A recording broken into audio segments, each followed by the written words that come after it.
presento ora la quarta batteria.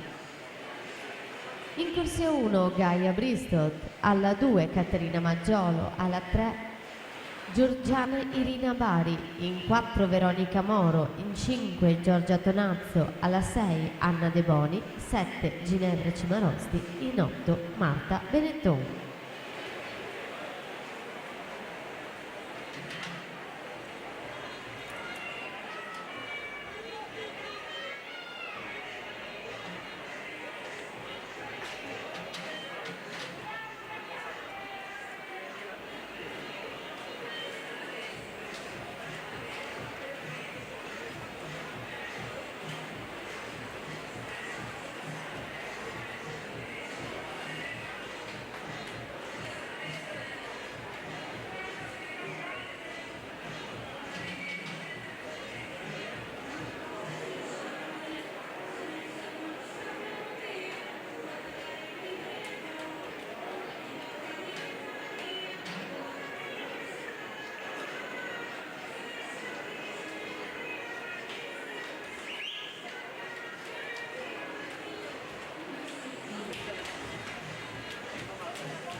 Serena Bratti, 2:19,75 per vincere la terza, la partenza, la quarta.